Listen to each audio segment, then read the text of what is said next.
Hola amigos de balonmano, mi nombre es Ramón Gallegos, soy el chairman de la PRC Commission de la IHF, lo cual significa el jefe de los árbitros y de las reglas de juego de la Federación Internacional de Balonmano.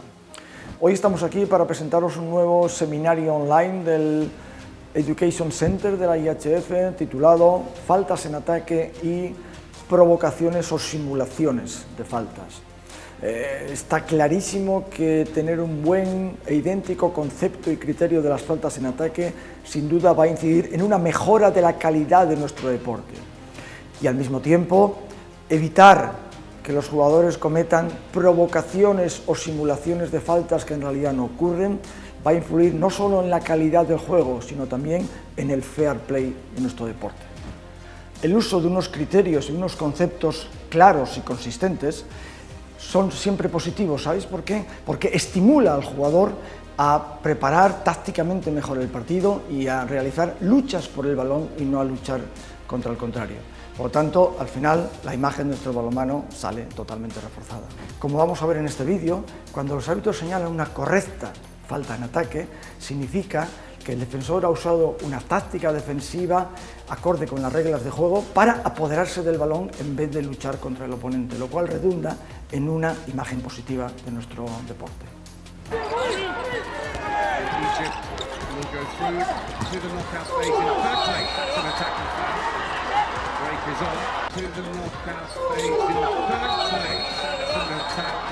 Si los árbitros no son capaces de mostrar un criterio y un concepto claro sobre las faltas en ataque, los defensores renunciarán a usar tácticas defensivas correctas y en cambio aumentarán su nivel de agresividad. Pero al mismo tiempo, algunos defensores, si el criterio arbitral no es claro para todos, también tienden, y lo estamos viendo últimamente, a simular faltas en ataque o a sobre reaccionar cuando sienten un pequeño contacto, lo cual va claramente en detrimento de nuestro deporte y aún hace más difícil la labor arbitral. Un ejemplo muy claro es este vídeo que vamos a ver a continuación.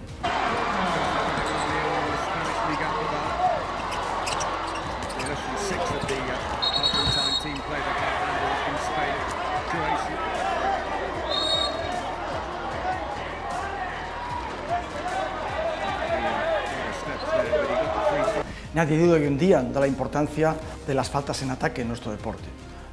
En muchas ocasiones se piensa que las faltas en ataque deben estar provocadas por el defensor, lo cual constituye un concepto claramente negativo. La realidad es que las faltas en ataque debe ser algo que debe estar intrínseco dentro del repertorio técnico-táctico de los jugadores, especialmente en defensa. Si ellos son capaces de que el árbitro señale una correcta falta en ataque, eso significará un aplauso y un premio a la excelente labor defensiva. Podríamos distinguir entre tres grupos o tres tipos de faltas en ataque. El primero, aquel en el que el defensor se mueve rápido para bloquear o cerrar el espacio hasta donde podría llegar la penetración de un atacante. En este caso, decimos que el defensor es activo y recupera el balón, su equipo, de una forma correcta y reglamentaria. El segundo tipo de faltas en ataque sería aquel en el que dos defensores bloquean o cierran el paso a un atacante que intenta ocupar esa zona libre. En este caso hablamos de una excelente cooperación entre dos defensores. El tercer tipo de faltas en ataque sería el de los pivots en su zona de ataque, ¿no? Por ejemplo, dos situaciones diferentes. En un caso el pivot agarra de la camiseta al defensor que se está moviendo hacia adelante para interceptar a un atacante con balón. Otra posibilidad es, muy bien entrenada hoy en día, es que el pívot normalmente intenta recibir el balón solo con una mano, mientras que con la otra está agarrando la camiseta del defensor y tras recibir el balón lo arrastra consigo, provocando una sanción disciplinaria y una sanción técnica.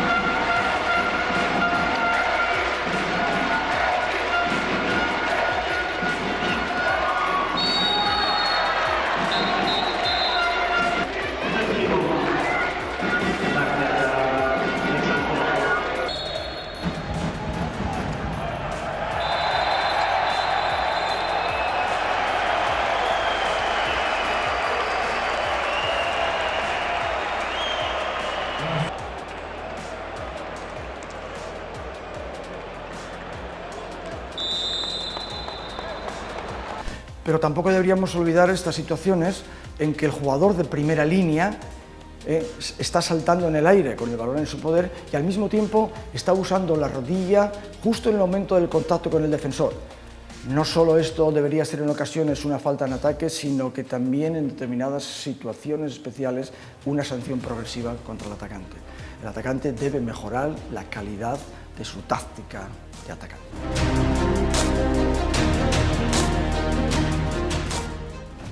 Nuestro reglamento está escrito tanto para jugadores en ataque como jugadores en defensa. ¿De acuerdo? La regla 8.2 claramente describe qué tipos de faltas existen y claramente ambos jugadores, defensores y atacantes, pueden cometer esas faltas.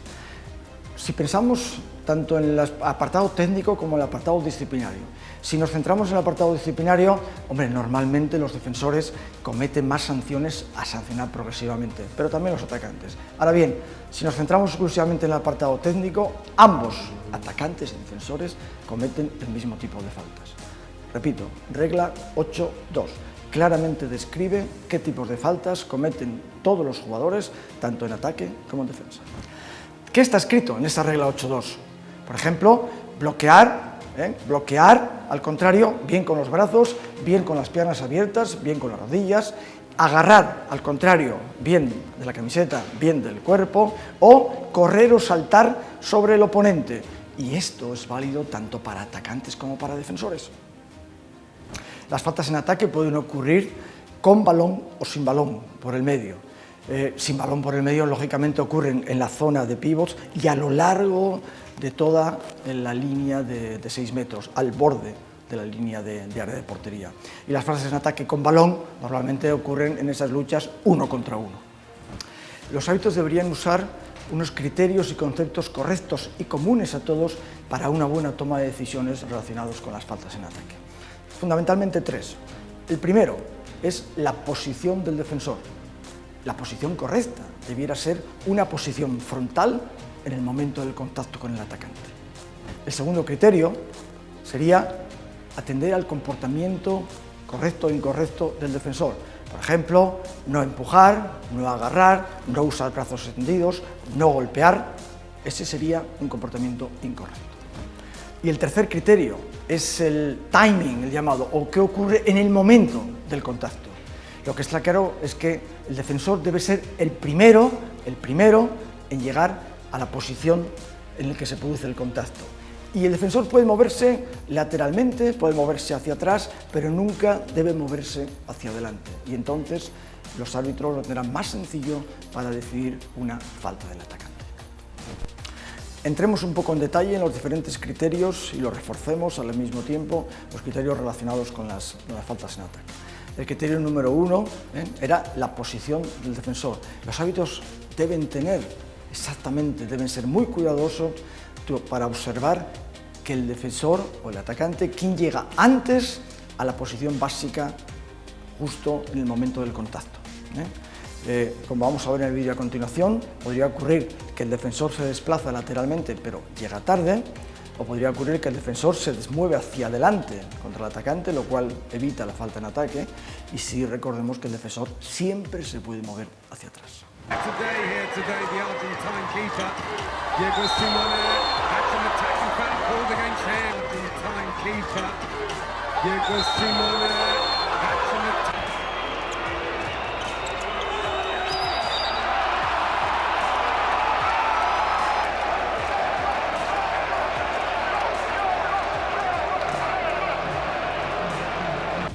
El segundo criterio hablaba del comportamiento del defensor en el momento del contacto.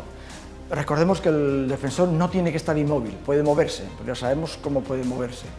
Y lo siguiente es importante también: cuando el atacante está corriendo a gran velocidad contra el defensor, le está permitido al defensor protegerse, pero bien con los brazos en esta posición, nunca con los brazos extendidos, porque eso significaría que está empujando al atacante, como vamos a ver en este vídeo. Åpning, men det blir brøyt igjen. Ja, ikke i nærheten av den andre omgangen han hadde. Åpning, men det... Y finalmente el tercer criterio era el timing o el momento del contacto entre defensor y atacante.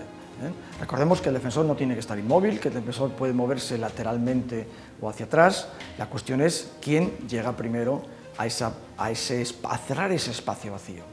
Incluso el defensor puede estar saltando, lo que no puede hacer es moverse hacia adelante, como vamos a ver claramente en el siguiente vídeo.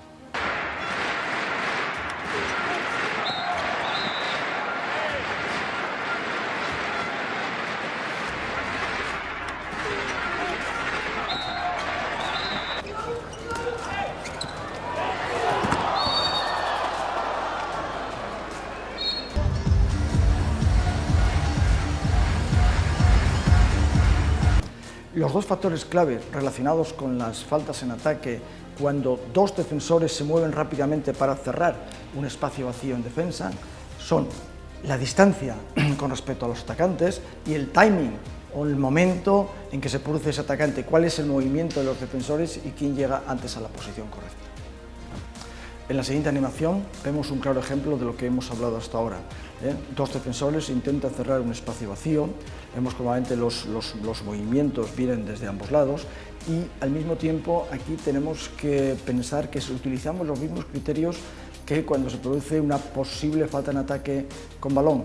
Es decir, importante es si el hueco libre, ese espacio libre se cierra antes de la penetración. Segundo, que el contacto, el choque sea frontal y tercero, que los defensores nunca se muevan hacia adelante.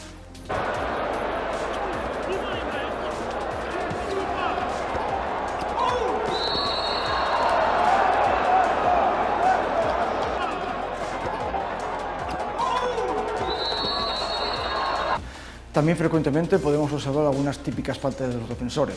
Por ejemplo, cuando intentan cerrar el espacio, se mueven lateralmente, pero cierran demasiado tarde y están saltando sobre el costado del atacante. Por ejemplo, cuando usan el cuerpo o los brazos extendidos para empujar al atacante. O, por ejemplo, especialmente cuando usan ilegalmente el área de portería para ganar una posición, lo cual obliga a que el árbitro de portería tenga la mejor observación y control de estas situaciones. En todo caso, no olvidemos también que cuando el atacante está corriendo a gran velocidad y saltando sobre el defensor, este tiene derecho a protegerse con los brazos no extendidos, con los brazos en esta posición. Vamos a ver en los siguientes vídeos algunas situaciones típicas de esto que acabamos de hablar ahora mismo.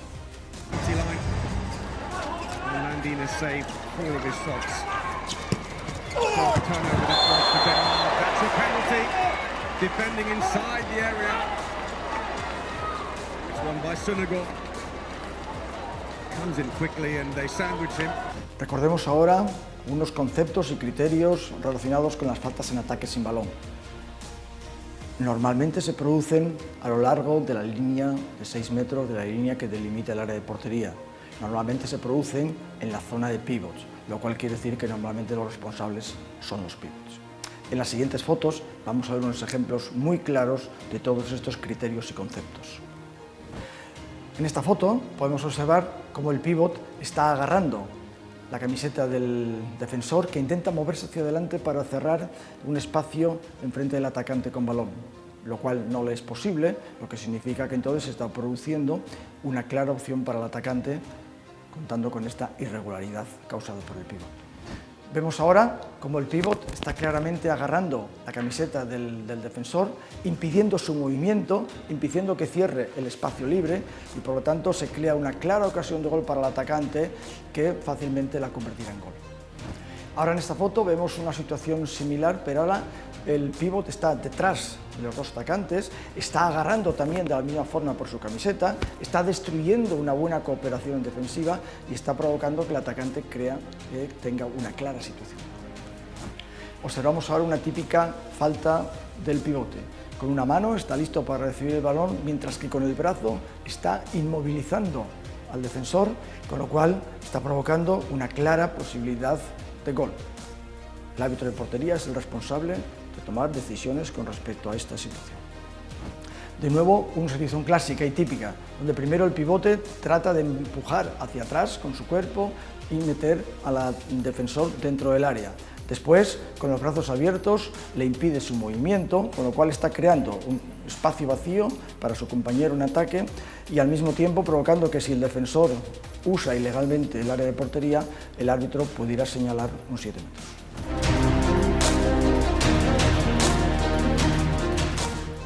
Es el momento de hablar de las provocaciones o sobreactuaciones o simulaciones de los jugadores que intentan provocar faltas o intentan provocar sanciones para los defensores. Los árbitros deben fijar un criterio claro desde el principio.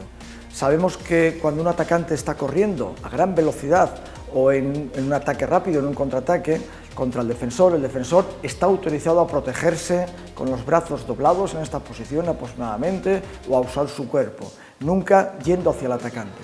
Claro, esto en ocasiones estamos viendo situaciones límites, donde lo que hace el defensor es, justo antes del contacto o cuando siente un pequeño contacto, se viene al suelo, con lo cual lo que está es provocando que los árbitros sancionen con falta en ataque o provocando una sanción disciplinaria para el oponente. Se pide que los árbitros tengan un criterio claro y muy estricto desde el comienzo del partido. Si los árbitros son capaces de marcar este criterio desde el principio del partido, sin duda que ese partido y en general el balonmano va a mejorar en la calidad del mismo, lo cual va en beneficio de nuestro deporte. Históricamente en nuestro deporte siempre se han dado casos en los que determinados jugadores tratan de provocar o simular determinadas faltas que en realidad no están ocurriendo. Pero nunca ha sido un grave problema hasta el último Mundial masculino del año 2019, jugado entre Dinamarca y Alemania. Aquí hemos descubierto una clara nueva tendencia muy peligrosa si los árbitros no sabemos cortarla a tiempo. Por un lado, clarísimo las provocaciones o simulaciones de faltas en ataque que en realidad no están ocurriendo. Pero por otro lado también las simulaciones de los atacantes de que ha ocurrido una determinada acción dura, demasiado dura, antideportiva de los defensores para provocar una sanción disciplinaria. En el primer caso, importantísimo criterio de los árbitros desde el principio del partido, lo cual además va a redundar en la mejora de calidad del juego, si no podemos destruir nuestro deporte. En el segundo caso, desde el principio, si los árbitros están convencidos, de acuerdo con la regla 8.7 de nuestro reglamento de juego, está muy claro que deben sancionar disciplinariamente a quien trata de engañar a los árbitros y por lo tanto trata de engañar a los espectadores. Y además no olvidemos que estas situaciones hacen el trabajo de los árbitros aún más difícil de por sí de lo que lo es. Pero además, incluso, no podemos olvidar que los jóvenes jugadores en todo el mundo tratan de imitar a los jugadores senior, los que están jugando los mundiales. Con lo cual, inmediatamente, este concepto de provocaciones, simulaciones, sobrereacciones, inmediatamente lo veremos en los campeonatos juveniles, junior, cadetes y similares, lo cual, evidentemente, puede destruir la imagen y el futuro de nuestro deporte. La PRC, la Comisión de Arbitraje y Reglas de Juego de la Federación Internacional, está trabajando muy duro en los últimos años con los árbitros para aclarar este concepto. Al mismo tiempo, transmitirá estas ideas a todos los equipos que van a jugar los próximos mundiales y los próximos Juegos Olímpicos. Este es el criterio a seguir. Por favor, ayúdennos a mejorar la calidad del balonmano. Ahora hemos seleccionado para todos ustedes unos maravillosos videoclips donde ambos conceptos, el de las faltas en ataque provocadas o simuladas y el de las posibles sanciones disciplinarias en esta misma idea, provocadas y que no están ocurriendo, van a quedar muy claro para todos ustedes. Para comentar algunos de los ejemplos de vídeo que hemos seleccionado, hemos pedido la ayuda de una de las mejores parejas arbitrales del mundo y además con doble intención porque ellos serán protagonistas de alguno de estos casos. En este vídeo vemos cómo el jugador defensor ha tenido una actitud de provocación, de hacer un overreaction muy claro para intentar confundir a los árbitros y que sea señalizada una falta en ataque inexistente. A los árbitros se les dificulta muchísimo su labor y finalmente cometen el error de decidir esa falta en ataque. El acento, los focos, todo el protagonismo recayó en el error de los árbitros. Sin embargo, nadie habló de la actitud del jugador a la hora de provocar esa falta en ataque. Estamos sin duda ante uno de los principales retos, ante uno de los principales problemas que tenemos que afrontar a la hora de dirigir los partidos.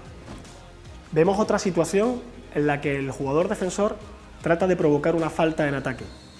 En este caso los árbitros no fueron engañados y se determinó golpe franco a favor del equipo atacante. Vemos perfectamente en una repetición a cámara lenta cómo el defensor llega tarde, utiliza su brazo y después hace una clara actitud, una clara acción de overreaction, tratando de confundir a los árbitros como si hubiese recibido un impacto de falta en ataque. Incluso ese gesto es acompañado con un grito por parte del jugador defensor y cae desfallecido como si hubiese sido objeto de un gran impacto. Estamos ante otro de los grandes problemas arbitrales hoy en día. Las acciones de overreaction también van encaminadas a tratar en ocasiones de conseguir una sanción disciplinaria por parte de los árbitros al equipo defensor. Vemos en este ejemplo cómo el jugador atacante, después de lanzar a portería, recibe un contacto normal, legal en nuestro deporte, que es un contacto frontal, solo con el cuerpo, y a pesar de ello cae desfallecido y se echa las manos a la cara como si hubiese sido objeto de un impacto en su cara. En la repetición vemos perfectamente que nada de eso sucedió. En esta situación vemos cómo los árbitros han sido claramente objeto de un gran engaño, de una gran provocación por parte de los jugadores. La labor arbitral se dificulta muchísimo cuando tenemos que enfrentarnos a actitudes como estas. Parece en una primera imagen que un pequeño contacto ha provocado una enorme caída con graves consecuencias para el jugador. Uno de los principales objetivos, una de las principales misiones de los árbitros es proteger la salud de los jugadores. De ahí que se tome este tipo de decisión. Pero vemos después perfectamente en una repetición a cámara lenta cómo prácticamente no sucedió nada. Es muy importante detectar la actitud del jugador a la hora de caer, las vueltas que da sobre sí mismo y sin embargo ese jugador después es capaz de bajar a defender sin ni tan siquiera tener que pasar por el banquillo. Estamos ante un clarísimo ejemplo de overreaction que tiene que ser eliminado de nuestro deporte. Se trata de otro buen ejemplo donde el jugador atacante trata de obtener algo más que un simple golpe franco. Trata de engañar a los árbitros consiguiendo una sanción disciplinaria para el equipo defensor. En esta ocasión los árbitros estuvieron fantásticos, detectaron ese comportamiento y además le indicaron al jugador que no podía seguir por ese camino. Podemos ver en este ejemplo una fantástica reacción por parte de los árbitros. En cuanto detectaron una actitud de overreaction, de provocación por parte del jugador atacante, interrumpieron el partido de forma absolutamente serena y tranquila, hicieron los gestos de que no lo repitiera más, de que había sido el propio jugador atacante quien había enganchado al jugador defensor y tranquilizó el ambiente que se había enrarecido después de esa actitud provocadora. Son los gestos que tenemos que erradicar de nuestro deporte. Muchas veces cuando se produce el error arbitral es porque las situaciones que los jugadores provocan no nos lo ponen nada fácil. Este es un clarísimo ejemplo. Uno de los árbitros determina falta en ataque, desposesión. El otro árbitro está determinando golpe franco a favor del atacante y además exclusión, sanción disciplinaria para el jugador defensor. Cuando vemos la situación en cámara lenta, vemos perfectamente cómo los árbitros finalmente fueron objeto de un engaño, de una overreaction, de una provocación que debe ser del todo eliminada.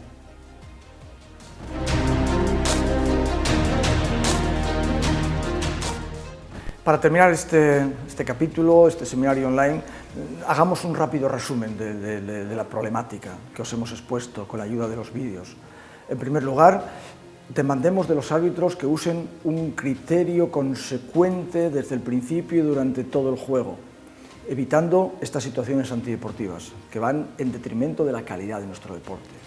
Y al mismo tiempo, forzaremos a que los jugadores entrenen y usen medios técnicos y tácticos para apoderarse del balón de una forma lícita y reglamentaria. La Comisión de Reglas de Juego y de Arbitraje de la IHF demandará que los árbitros primero usen claros criterios desde el principio del partido durante 60 minutos y segundo que sean muy estrictos con aquellos jugadores que no cumplan estas líneas y que traten de engañar a los árbitros, a sus compañeros y al público y aficionados del balonmano en general, desde el principio hasta el final del partido. Esto hará que nuestro balonmano sea mejor deporte y nos muestre cada día una mejor calidad. Solamente deciros que esperamos que este seminario online sobre faltas en ataque y provocaciones o simulaciones haya sido interesante y útil para todos vosotros, seáis jugadores, árbitros, entrenadores, simples aficionados al balonmano. En cualquier caso, la IHF y la PRC está a vuestra disposición para responder cualquier tipo de consulta. Gracias.